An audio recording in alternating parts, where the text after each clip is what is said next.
سب سے بڑا اعتراض یہ کرتے ہیں کہ حضرت ابو بکر نے اپنا جانشین بنا دیا حضرت عمر کو، عمر نے اپنا جانشین بنا دیا حضرت عثمان کو، اسی طریقے سے امیر معاویہ نے اپنے بیٹے یزید کو جانشین بنا دیا۔ میں یہ کہتا ہوں کہ جانشین بنانا ناجائز ہے، کس نے کہا؟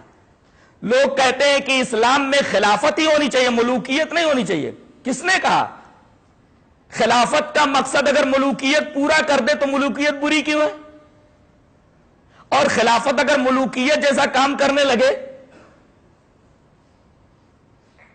تو خلافت بری ہو جائے گی، نام صرف رہے گا۔ تو اصل چیز ہے کہ رعایا کو خوشحال رکھنا، کتاب و سنت کے مطابق ان کو لے کر کے چلنا، یہ اصل کام ہے، چاہے وہ خلافت ہو چاہے ملوکیت ہو۔ ملوکیت حرام اور ناجائز نہیں ہے اسلام میں، اور جانشین مقرر کرنا یہ بھی حرام نہیں ہے، اس لیے کہ آپ دیکھیں کہ یہ کام خود نبی کریم صلی اللہ علیہ وسلم نے فرمایا۔ یہ بہت پیاری حدیث پڑھنے جا رہا ہوں، حدیث اس طرح، وعن عبداللہ رضی اللہ تعالیٰ عنہ قال لما قبض رسول اللہ صلی اللہ علیہ وسلم قالت الانصار منا امیر ومنکم امیر فاتاهم عمر فقال الستم تعلمون ان رسول اللہ صلی اللہ علیہ وسلم قد امر ابا بکر ان يصلي بالناس فأيكم تطيب نفسه ان يتقدم ابا بکر قالوا نعوذ باللہ ان نتقدم ابا بکر، رواہ النسائی فی کتاب الامامہ۔ حضرت امام نسائی اس حدیث پاک کو ایسے ہی جہاں امامت کا چیپٹر ہے اس حدیث پاک کو لائیں، راوی حضرت عبداللہ ابن مسعود ہے۔ حدیث دیکھو، حضرت عبداللہ ابن مسعود فرماتے ہیں کہ جب نبی کریم صلی اللہ علیہ وسلم کی جان نکال لی گئی، ایک طبقہ مسلمانوں کا ایسا ہے جو رسول اللہ صلی اللہ علیہ وسلم کو مردہ نہیں مانتا، موت کو تسلیم نہیں کرتا۔ یہاں کہا گیا کہ نبی کریم صلی اللہ علیہ وسلم کی جان نکال لی گئی، جان نکالنے کا کیا مطلب ہوتا ہے؟ آپ انتقال کر کے مر گئے۔ تو جب نبی کریم صلی اللہ علیہ وسلم کی جان قبض کر لی گئی، لاش ابھی رکھی ہوئی ہے، کتنے گھنٹے رکھی رہے گی؟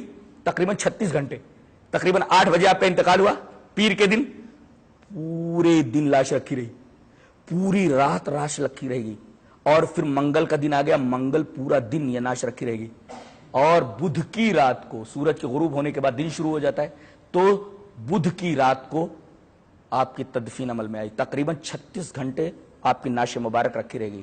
کیوں بھائی دیری کیوں کی گئی؟ خلافت کا مسئلہ طے کرنے کے لیے، خلافت کے مسئلے کو طے کرنے میں اختلاف ہوا۔ اب دیکھیں یہاں اس حدیث پاک میں ایک اصول دیا گیا ہے کہ اختلاف ہو سکتا ہے، ایک عالم کا دوسرے عالم سے اختلاف ہو سکتا ہے، ایک بات کوئی عالم بتاتا ہے، اس کے خلاف کوئی دوسرا عالم کوئی بات کہتا ہے، اختلاف ہو گیا، تو یہ اختلاف مضر نہیں ہے، اختلاف مضر نہیں ہے، یہ اختلاف تو صحابہ کرام کے درمیان بھی تھا۔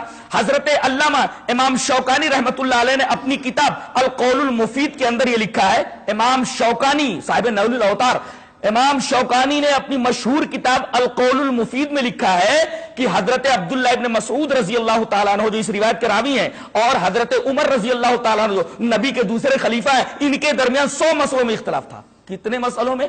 100 مسئلوں میں، اور زندگی میں 3 مسئلوں میں اتفاق ہو گیا، 97 مسائل میں مرتے دم تک اختلاف رہا۔ اللہ، اس کا مطلب یہ ہوا کہ اس طریقے کے اختلافات مضر نہیں ہیں۔ بعض لوگ کہتے ہیں کہ مولانا ایک آدمی رکوع سے اٹھتے وقت ہاتھ سینے پر باندھ لیتا ہے، اسے پوچھا گیا بھائی تم ایسا کیوں کرتے ہو؟ بولے علامہ ابن باز نے ایک حدیث سے استدلال کرتے ہوئے یہ بات کہی ہے۔ ٹھیک ہے، باندھنے دو اس کو، کوئی چھوڑ رہا ہے اسال کر رہا ہے، چھوڑ دو۔ اگر وہ کوئی دلیل پیش کر رہا ہے کہ رسول اللہ صلی اللہ علیہ وسلم کی کسی حدیث سے صراحت کے ساتھ یا کنایتاً کوئی بات نکل رہی ہے، اگر اس کے اوپر عمل کرنا ٹھیک ہے، تو اس طریقے کا اختلاف مضر نہیں ہے اور اس میں الجھنا بھی نہیں چاہیے۔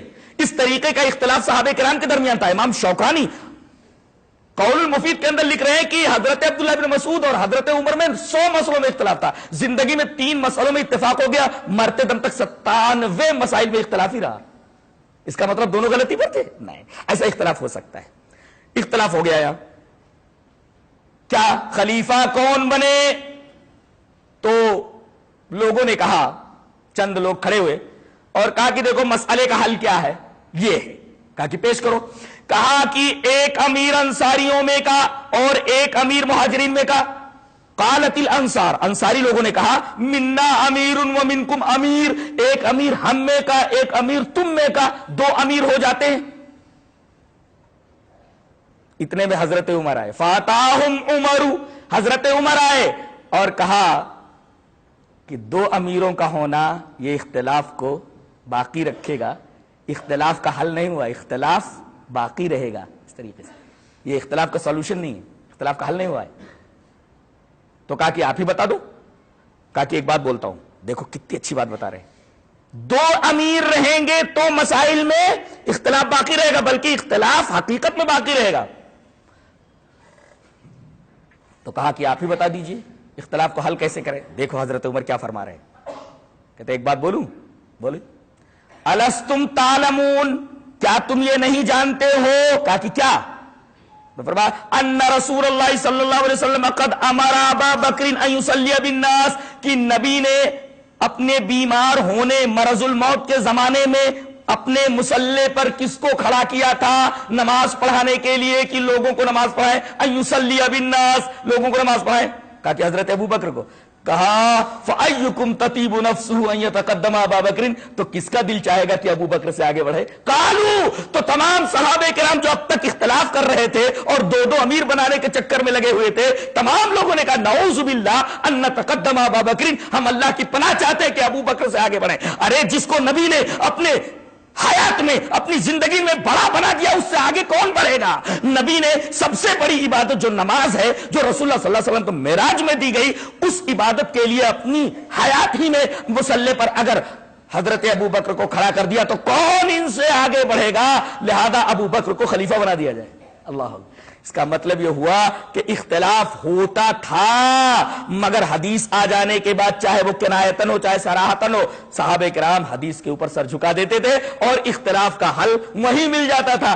آج بھی لوگ اگر اختلاف کا حل چاہتے ہیں تو قرآن و سنت کے علاوہ ان کو اختلاف کا حل کہیں نہیں ملے گا. لیکن سچ یہ ہے، صحیح یہ ہے کہ وہ حقیقت میں اختلاف باقی رکھنا چاہتے ہیں، اتحاد چاہتے ہی نہیں.